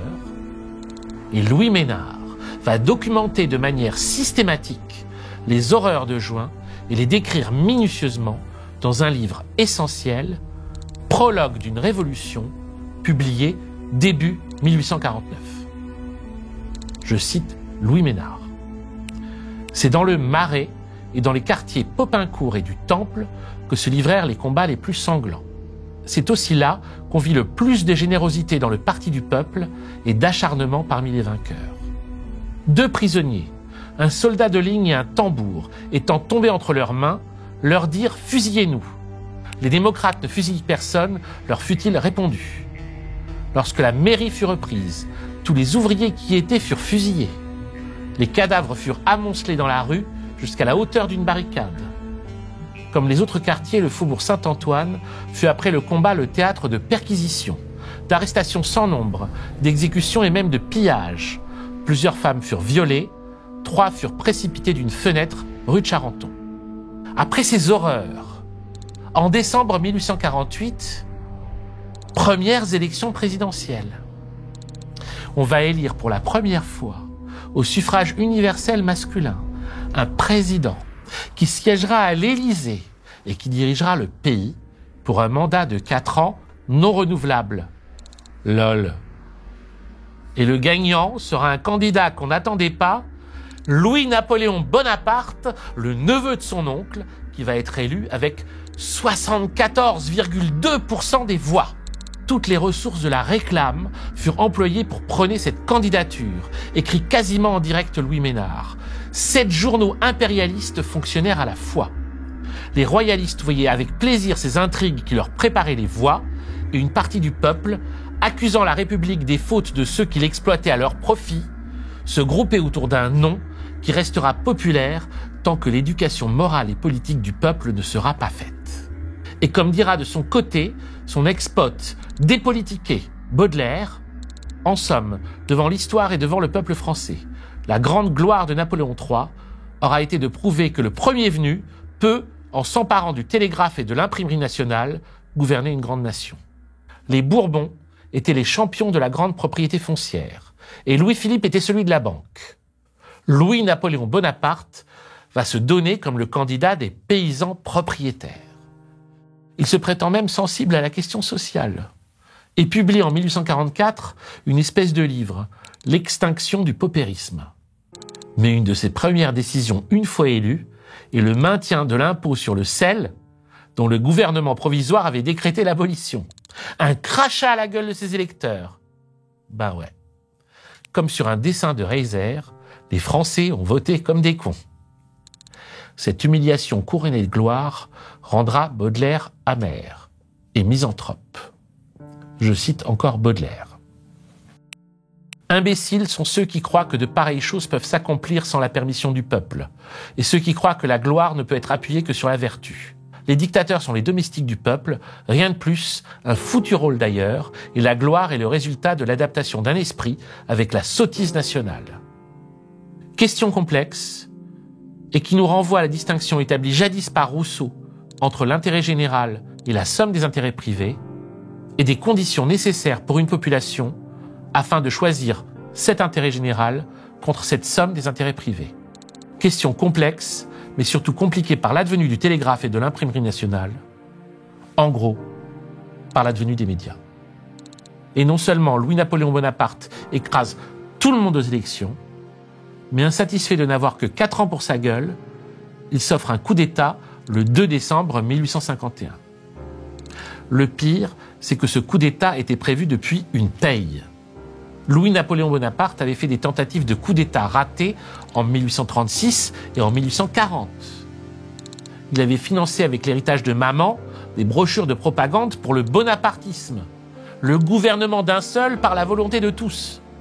Il l'avait théorisé, si on peut appeler cette bouillie une théorie. Je cite Louis-Napoléon Bonaparte. L'idée napoléonienne, écrit Louis-Napoléon Bonaparte, a combattu pour exister. Elle a triomphé pour persuader. Elle a succombé pour renaître de ses cendres, imitant en cela un exemple divin. La nature de l'Empire fut de consolider un trône sur les principes de la Révolution, de cicatriser toutes les plaies de la France, de régénérer les peuples, ses passions, l'amour de la patrie, de la gloire, de l'honneur. Pitié! Quelques semaines après le coup d'État, les 20 et 21 décembre 1851, un plébiscite est organisé. 7 400 000 oui contre 640 000 non. Plus de 90% de convaincus. Ça donne envie de crever. Le neveu de Nono est sordide et ridicule, mais il a enfariné tout le monde. Tout ça parce qu'il a compris la puissance du personal branding. Coucou Ilyes, coucou Moufette. Who here is actively building their personal brand? Each and every one of us is a personal brand, like it or not. Et le personal branding de Louis-Napoléon Bonaparte passera entre autres par un livre très Louis Sarkozy sur Jules César et présentant évidemment le césarisme comme la condition nécessaire du bonheur des peuples. Je ne savais pas qu'un fruit pouvait avoir un tel goût. Je cite Louis, Napoléon, Sarkozy, Bonaparte, tout en honorant la mémoire de Vercingétorix. Il ne nous est pas permis de déplorer sa défaite. Admirons l'amour sincère de ce chef gaulois pour l'indépendance de son pays, mais n'oublions pas que c'est au triomphe des armées romaines qu'est due notre civilisation. Institutions, mœurs, langue, tout nous vient de la conquête. L'enfer! Et l'enfer des discours de Napoléon III aux Algériens, où il leur dit que vaincus, ils sont semblables aux Gaulois, promis à ressusciter dans une civilisation nouvelle et plus vaste. Oh merde. Oh putain, il faut que je me calme. Celui qui leur a d'abord soutenu, puis attaqué, enfin qui se sera exilé jusqu'à la fin de son règne, c'est Victor Hugo. Aujourd'hui, Napoléon III est moins connu que le pamphlet que Hugo lui a consacré, Napoléon le Petit. Je cite Victor Hugo. Avant le 2 décembre, les chefs de la droite disaient volontiers de Louis Bonaparte « c'est un idiot ». Ils se trompaient. Certes, ce cerveau est trouble. Ce cerveau a des lacunes. Mais on peut y déchiffrer par endroits plusieurs pensées de suite et suffisamment enchaînées. C'est un livre où il y a des pages arrachées. Et Napoléon le Petit contient entre autres des passages très intéressants sur la transformation des mots par le nouveau pouvoir. Je cite Victor Hugo. Le crime de M. Bonaparte n'est pas crime, il s'appelle nécessité. Le guet-apens de M. Bonaparte n'est pas guet-apens, il s'appelle défense de l'ordre. Les vols de M. Bonaparte ne sont pas vols, ils s'appellent mesures d'État. Les meurtres de M. Bonaparte ne sont pas meurtres, ils s'appellent salut public. Les complices de M. Bonaparte ne sont pas des malfaiteurs, ils s'appellent magistrats, sénateurs et conseillers d'État. Les adversaires de M. Bonaparte ne sont pas les soldats de la loi et du droit, ils s'appellent Jacques, démagogue et partageux. Et ce faquin dit à la France qu'il l'a sauvée, et de qui? D'elle-même.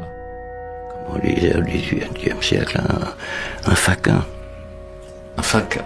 Un faquin, oui. Un pauvre garçon. Lorsque Charles Péguy rééditera Prologue d'une révolution de Louis Ménard, au début du XXe siècle, le 28 juin 1904, il parlera du livre comme d'un monument de la perpétuelle utilisation du peuple par la bourgeoisie, de la perpétuelle déception du peuple par la bourgeoisie, du perpétuel massacre du peuple par la bourgeoisie. C'est que la guerre qui a suivi Thermidor et qui s'est déroulée jusqu'au Second Empire était très simple, mais si simple qu'on a cessé de la compliquer par des artifices. Babeuf l'avait vu, Babeuf avait tout compris, c'était la guerre des riches contre les pauvres. Maintenant, pour la rendre moins simple, la grande bourgeoisie a trouvé une arme formidable qui sera utilisée à son profit par Napoléon III et par tous ses successeurs ayant accès, comme dit Baudelaire, au télégraphe et à l'imprimerie, c'est-à-dire aux médias. Cette arme, c'est la propagande qui s'associe au roman national. Ah donc, le mythe de l'homme providentiel qui va nous sauver permet à la domination marchande d'être votée et même d'être plébiscitée, en faisant ainsi rêver la population à une servitude à venir dans laquelle elle trouverait son salut et son repos. Ce seront ces couvertures de magazines, toujours les mêmes, avec toujours le même slogan. Et si c'était lui? Napoléon III était le premier, et si c'était lui? And therefore you have to control what people think. The standard way to do this is to resort to what in more honest days used to be called propaganda. Manufacture of consent, creation of necessary illusions, various ways of either marginalizing the general public or reducing them to apathy in some fashion. À partir de ce moment, ça n'allait plus s'arrêter. De Napoléon à Macron. À partir de ce moment, c'était fini pour les conditions nécessaires à la démocratie. Fini, fini, fini.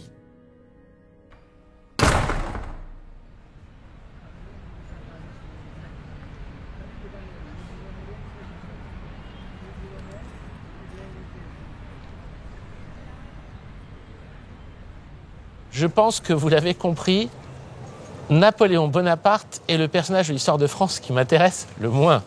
C'était même au point où je pensais que j'allais pas faire d'épisode sur lui dans l'Empire n'a jamais pris fin. Et ce serait aller un peu loin. C'est sur l'Empire. S'il y a quelqu'un qui a fait un empire à partir de la France, c'est Napoléon. Donc on ne pouvait pas vraiment y échapper. La question c'était de comment faire pour ne pas en faire trop sur ce gars random.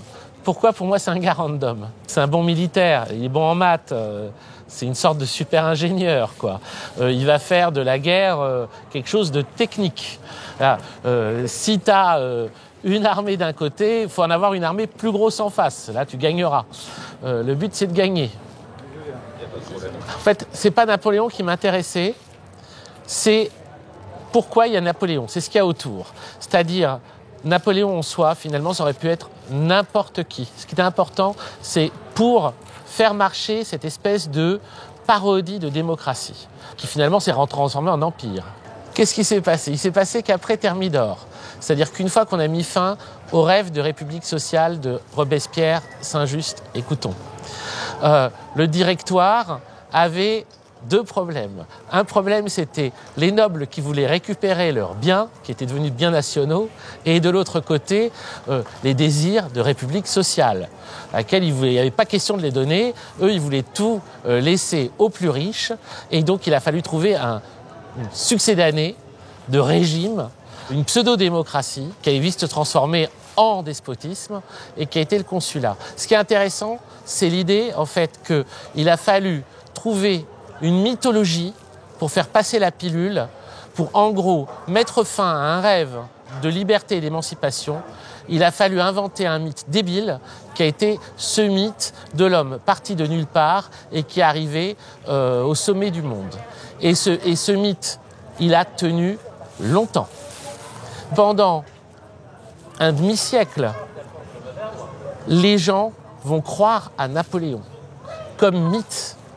Mais pour eux-mêmes d'abord, où ils vont croire qu'ils sont Napoléon, c'est les types qui vont à Charenton ou à Bicêtre, c'est des hommes qui se prennent pour Napoléon, ça va devenir un cliché. C'est-à-dire qu'on va en voir jusque dans les dessins d'humour, etc.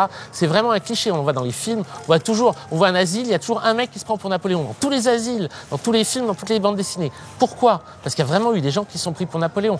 Pourquoi? Parce qu'en fait, c'était l'idée que tu étais parti de rien et que tu étais arrivé tout en haut. Mais c'est une idée. C'est pas vrai sur le fond. C'est ça le truc, c'est que c'est un hocher, c'est des fadaises. Et c'est un très mauvais mythe, c'est un mythe triste, c'est un récit triste. Et pendant un moment, même les génies vont marcher à ce truc-là, parce que ça va être le seul modèle. Pendant un bon moment, le seul modèle disponible, puisqu'il n'y a plus de projet collectif. C'est la jungle, mais un homme tout seul, il peut se retrouver le chef. Et c'est sur ce mythe débile qu'on va essayer de nous faire continuer à tenir aujourd'hui. Ou alors, c'est les riches qui décident, mais peut-être qu'il y en aura un qui va changer les choses, donc vite, on va voter pour lui. Et si c'était lui? Et ça, c'est Napoléon III. C'est-à-dire, vraiment, le con, mais qui a compris un truc, c'est la force de l'image. Donc il va vendre une image. Il va mettre le paquet, tout l'argent de maman, dans des publications de cons, bonapartisme, etc., césarisme, tout ce que tu veux, dire le pouvoir, c'est la rencontre d'un homme et d'un peuple. Alors, les livres que j'ai utilisés, j'ai lu évidemment quelques conneries sur Napoléon, je ne vais pas vous les recommander. Parmi tous les bons livres, parce qu'il y en a eu beaucoup pour cet épisode, les très bons livres sur le Directoire et le Consulat, ce sont ceux de Marc Bélissa et Yannick Bosque. Et là, j'ai le Consulat. Alors, ils ont fait la même chose pour le Directoire, mais le consulat de Bonaparte est sans doute le livre que j'ai préféré lire sur le consulat, et même sur Bonaparte. C'est là-dedans que j'ai le mieux compris toutes les spécificités de ce régime qui s'est construit pour les propriétaires et pour les banquiers et pour les anciens fournisseurs de guerre qui aimeraient bien que ça recommence, etc., etc. Donc, exactement comment ça fonctionne, c'est très bien expliqué dans le consulat de Bonaparte. Sublime livre, Le Toussaint l'Ouverture de Aimé Césaire. J'en avais déjà cité quelques passages dans les épisodes sur la Révolution. Là, je l'ai juste évoqué, mais j'ai parlé un peu longuement de Toussaint l'Ouverture. Mais les passages de Toussaint l'Ouverture que je dis, les extraits de lettres et tout ça, c'est dans ce livre. On a tout ça. On a le descriptif de comment ils vont derrière rétablir l'esclavage. Et on va dire les épisodes de députés qui vont venir défendre cette idée, les mots qu'ils emploient, etc. Et tout ça est analysé, mais vraiment de façon sublime, par un poète, Aimé Césaire. Livre indispensable pour comprendre. Alors, vraiment un chef-d'œuvre de l'époque, c'est Prologue d'une révolution de Louis Ménard. Je l'ai cité assez longuement, mais le livre entier est à lire. Louis Ménard, donc, c'était un ami de jeunesse de Baudelaire. Ils se sont fâchés pour des trucs de cons. Ils ont été super amis. Et puis, c'est des petits fiers, quoi. Donc, ils ont critiqué leurs poèmes respectifs, etc. Louis Ménard n'est pas un aussi bon poète que Baudelaire. Mais c'est un mec formidable. En dehors d'être vraiment un touche-à-tout incroyable, ésotériste, historien, essayiste, philosophe, une espèce de mystique païen, alchimiste. Il a traduit Hermès Trismégiste, etc. Il a suivi, mais quasiment comme un journaliste, les journées de juin qui vont être réprimées avec une violence inouïe.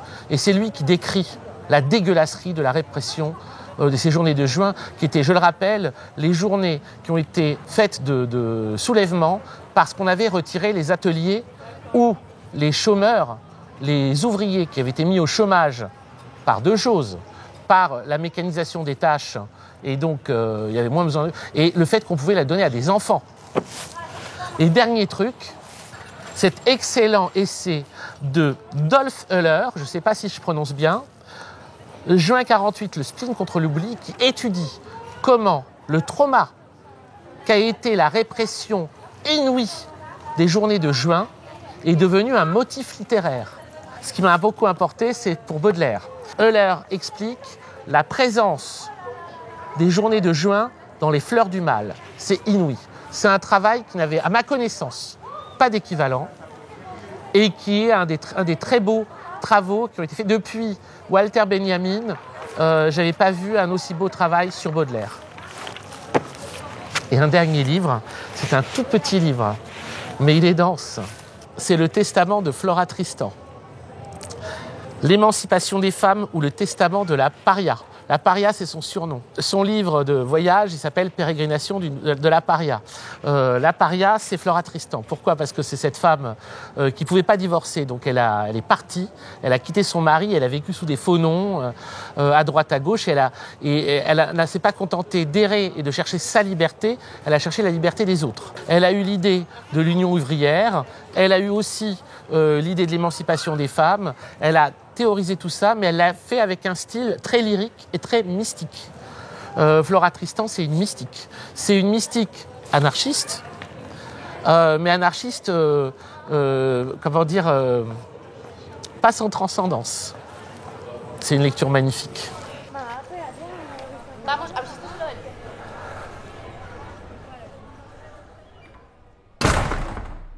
Fini ? Rien n'est fini, évidemment. Parce que le 19e siècle a vu quelque chose apparaître, ou plutôt réapparaître, en France, en même temps que l'oscillation pendulaire entre la fausse gauche et la vraie droite. Ce quelque chose, c'est la poésie. La vraie, pas celle des rimailleurs de cour, pas celle de Voltaire. La poésie comme expression de la vie étrange. Ce dont Arthur Rimbaud parlera en 1870 dans sa fausse lettre de Charles d'Orléans sur François Villon. Je cite Rimbaud. « Ces poètes-là, voyez-vous, ne sont pas d'ici-bas, laissez-les vivre leur vie étrange. » Et si en France, durant la première moitié du XIXe siècle, le génie poétique sera surtout incarné publiquement par Victor Hugo, chef rayonnant, le plus touchant des poètes de ce temps, issu du romantisme mais déjà tout à fait ailleurs et du reste méconnu jusque de ses pairs, est Gérard de Nerval. Il est aussi le plus lucide, comme le lui reconnaîtra Baudelaire, qui le dit, un écrivain d'une honnêteté admirable, d'une haute intelligence et qui fut toujours lucide, peut-être parce qu'il sera le plus directement atteint dans sa vie étrange par des crises successives de folie qui l'emmèneront par 2 fois en asile. Né en 1808, fils d'un médecin de la Grande Armée, la mère de Gérard meurt alors qu'il n'a que 2 ans et qu'elle avait suivi son mari dans les guerres napoléoniennes en Silésie. Pourtant, malgré ça, le jeune Nerval va se montrer parfaitement napoléomane. Naguère, on vit marcher cette superbe armée, comme un fleuve dévastateur, sur le front abaissé de l'Europe alarmée, passa son flot dominateur. Très surprenant à lire au vu de la suite, Napoléon, la France et les élégies nationales sont écrites alors que Nerval n'a que 16 ans. Mais ce sont des poèmes dont il aura plus tard honte. Et il ne voudra pas les voir republiés. Et si Nerval fait partie, avec Théophile Gautier, de la claque de soutien romantique à Victor Hugo lors de la bataille d'Hernani en 1830, en juillet de la même année, en juillet 1830, il se retrouve sur les barricades.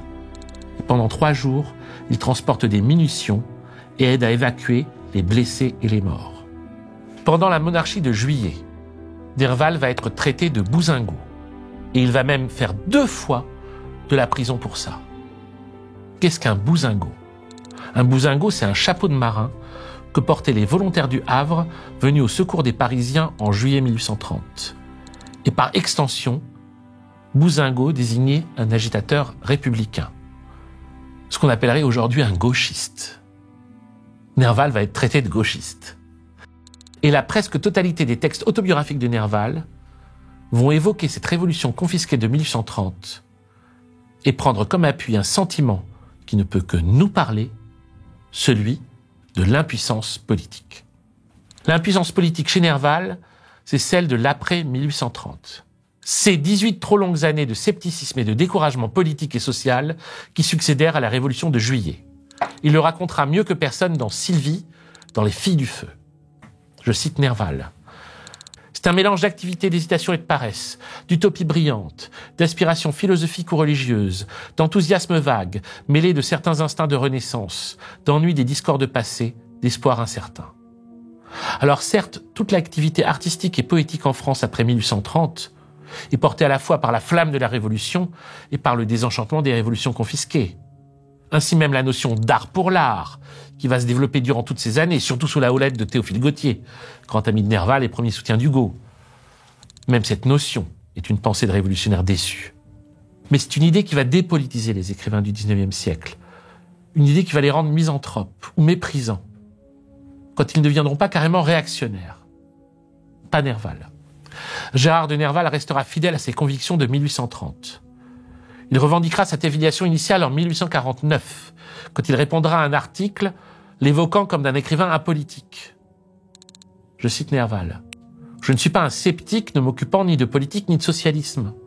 Dans ce dernier cas, comment aurait-on pu me classer parmi les membres de cette association mal appréciée jusqu'ici, qu'on appela les bousingots ?» Comme l'écrit avec justesse l'historien de la littérature Paul Bénichou. Nerval est le seul parmi ses pairs en désenchantement qui n'affiche pas ce mépris, réel ou prétendu, de la commune humanité, cette déploration de la bêtise universelle dont font parade tous les autres. L'âcre humeur n'a gagné Gérard sous nulle forme. C'est peut-être parce que Nerval a moins renoncé à ses convictions bousingots qu'il ne les a déplacées dans des textes où celles-ci vont intervenir de façon indirecte. Dans des récits autobiographiques, des voyages ou des rêveries historiques, Les Illuminés, Les Filles du Feu, Promenade des souvenirs, Aurélia, des récits où il fait remonter à la surface du présent un passé qui ne passe pas, un fantôme historique qui continue à hanter les hommes et qui les hantera jusqu'à ce qu'on lui rende justice. Ce qui est nouveau chez Nerval, c'est la découverte, à travers ses promenades et ses souvenirs, de détails de la vie quotidienne renvoyant à des conflits historiques ancestraux. C'est lui qui invente cette pratique de l'observation des signes hors de toute affiliation religieuse, l'observation des hasards objectifs, comme dira André Breton, sans lesquels le surréalisme, entre autres, n'existerait pas. Ainsi, Nerval revivant un soir à Saint-Eustache la guerre civile entre Armagnac et Bourguignon, ou rencontrant un paysan lui parlant des amours entre Jean-Jacques Rousseau et Gabriel d'Estrée. Mais encore, en plein moment de crise, la façon dont lui revient sa napoléomanie de jeunesse alors qu'il se promène avec son ami Georges. Je cite Nerval. « Pendant que nous traversions le pont des Arts, je lui expliquais les migrations des âmes et je lui disais « Il me semble que ce soir, j'ai en moi l'âme de Napoléon. » Je parcourais la galerie de Foix en disant « J'ai fait une faute » et je ne pouvais découvrir laquelle en consultant ma mémoire que je croyais être celle de Napoléon. Il y a quelque chose que je n'ai point payé par ici. Ce n'est pas Nerval qui avait en lui l'âme de Napoléon, c'est tous les hommes de son temps.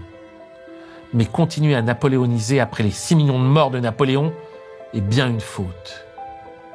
C'est bien de l'ordre d'une facture non payée. Et puis c'est un problème de regard porté sur la vie. C'est ce que Simone Veil essayera d'expliquer sur cette conception de la grandeur que nous avons héritée de l'Empire romain. Je cite Simone Veil. Les Français sont affamés de grandeur, mais aux malheureux ce n'est pas de la grandeur romaine qu'il faut. Notre conception de la grandeur est la tare la plus grave. Notre conception de la grandeur est celle même qui a inspiré la vie tout entière d'Hitler. C'est cette conception de la grandeur, héritée de César et de Rome, qui n'a pas empêché les poètes de la première moitié du XIXe siècle de napoléoniser à qui mieux mieux. Ce rapport au monde était incompatible avec les autres visions de Nerval. Nerval, qui est non seulement le premier écrivain ou poète français à se réclamer des doctrines des gnostiques dans les Illuminés en 1852, c'est-à-dire des 100 rois, mais qui dans plusieurs écrits va s'affilier aux descendants d'une secte dite gnostique rejetée par les chrétiens, les caïnites. Les caïnites, Irénée de Lyon les évoque dans son livre « Dénonciation des réfutations de la gnose aux non-menteurs ». Ce sont d'après lui des 100 rois qui considèrent que Caïn, fils d'Adam et Ève et frère d'Abel, ayant tué son frère par jalousie, était en réalité un homme bon et en butte aux attaques du mauvais démiurge.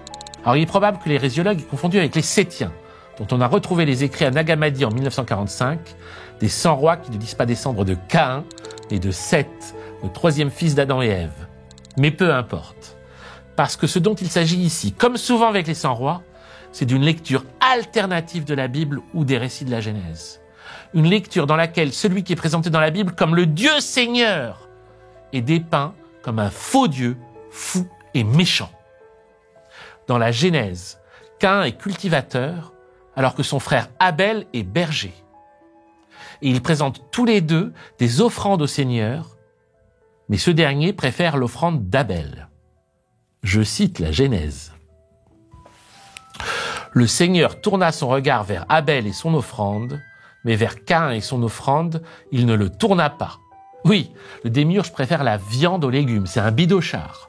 Caïn dit à son frère Abel, « Sortons dans les champs ». Et quand ils furent dans la campagne, Caïn se jeta sur son frère Abel et le tua. Le Seigneur dit à Caïn, « Maintenant donc, sois maudit et chassé loin de cette terre qui a ouvert la bouche pour boire le sang de ton frère versé par ta main. Tu auras beau cultiver la terre, elle ne produira plus rien pour toi. Tu seras un errant, un vagabond sur la terre. » Nerval va mettre en scène Caïn lui-même dans un étrange récit, histoire de la Reine du Matin et de Soliman, prince des génies, histoire qu'il dit avoir entendue de la bouche d'un conteur de rue à Constantinople, mais qu'il a peut-être inventé. Dans le récit de Nerval, Caïn explique son geste par l'inégalité de leurs tâches. Lui, Caïn, l'agriculteur, travaille toute la journée, tandis qu'Abel, le berger, passe son temps à se prélasser. Nerval fait alors de Caïn le père de tous les travailleurs et d'Abel l'ancêtre de leurs exploiteurs. Je cite Nerval.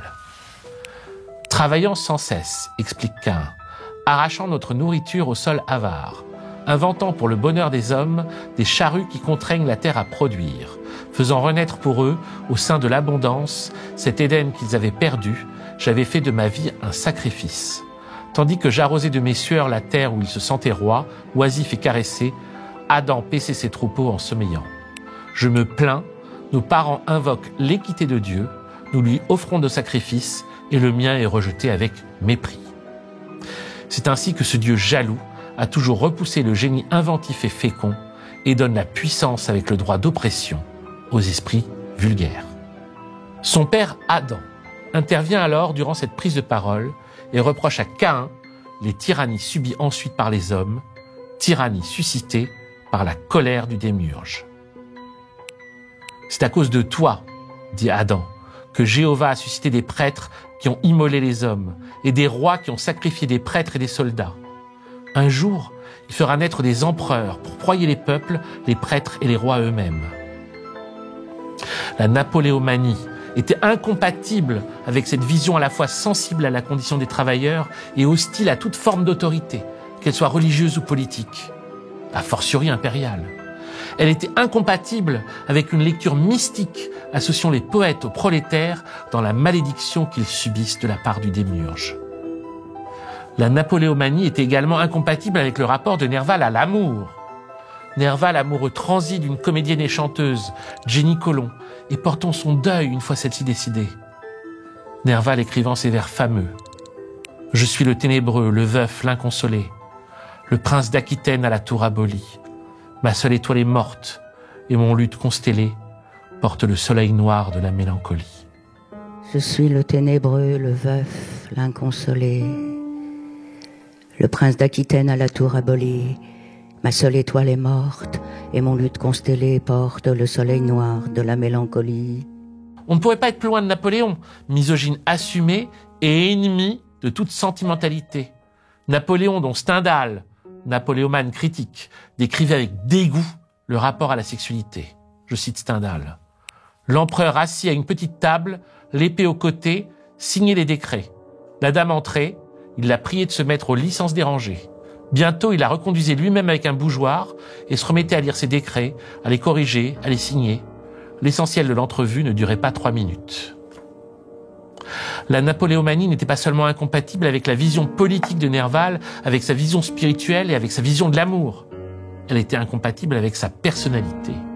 Une personnalité notoirement douce, altruiste, serviable, qui a stupéfait ses contemporains qu'il appelait le gentil Gérard. Oui, comme Rousseau, Nerval est un écrivain qu'on appelait par son prénom. La napoléomanie était incompatible avec sa vulnérabilité. Une vulnérabilité qui n'avait existé précédemment que chez les successeurs arabes et perses des 100 rois, les poètes et mystiques soufis, et qu'on ne retrouvera aussi splendidement explorée ensuite que dans la musique soul. Chez Otis Redding, par exemple, dans ses chansons d'hommes tendres et passionnés. Try a little tenderness. I've been loving you too long. Ou Fa Fa Fa Fa Fa, sad song. Otis Redding, auquel Nerval ressemble tant. La napoléomanie est une idée fixe. C'est celle de la gloire.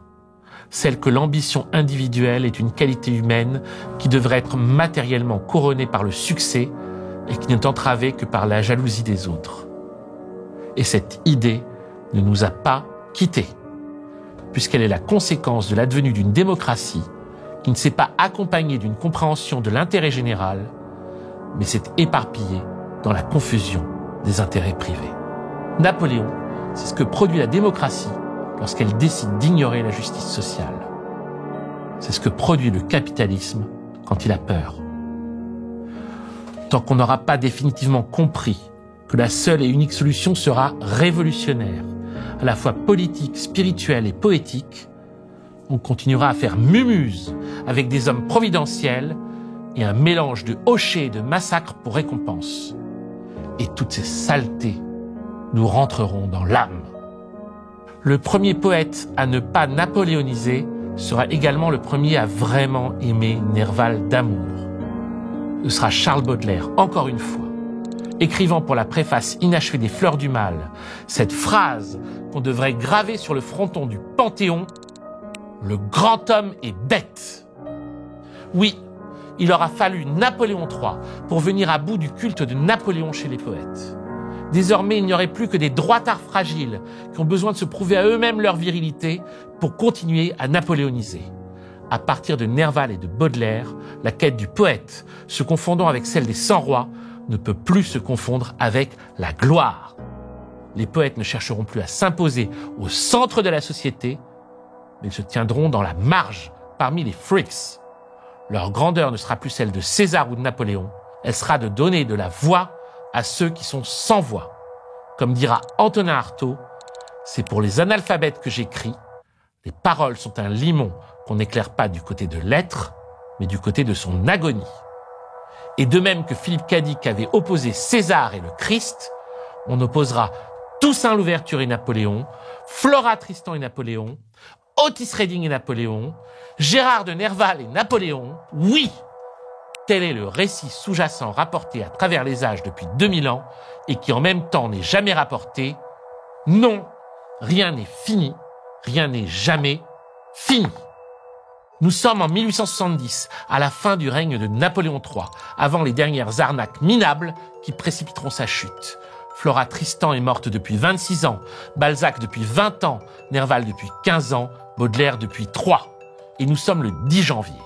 Un connard tire 6 balles à bout portant sur Victor Noir, un jeune journaliste qui s'était rendu à son domicile en qualité de témoin. Il l'avait pris pour un autre. Le connard va être acquitté. Pourquoi ? Parce qu'il s'appelle Bonaparte. Pierre Bonaparte, un cousin du neveu. Il faudra ce 3e Bonaparte pour réveiller la possibilité d'un renversement de situation. Et le 12 janvier 1870, ce sont les funérailles de Victor Noir, dont le corps est conduit au Père-Lachaise. Et ces funérailles sont une sorte de parade anticipatrice des événements à venir, presque une bande-annonce.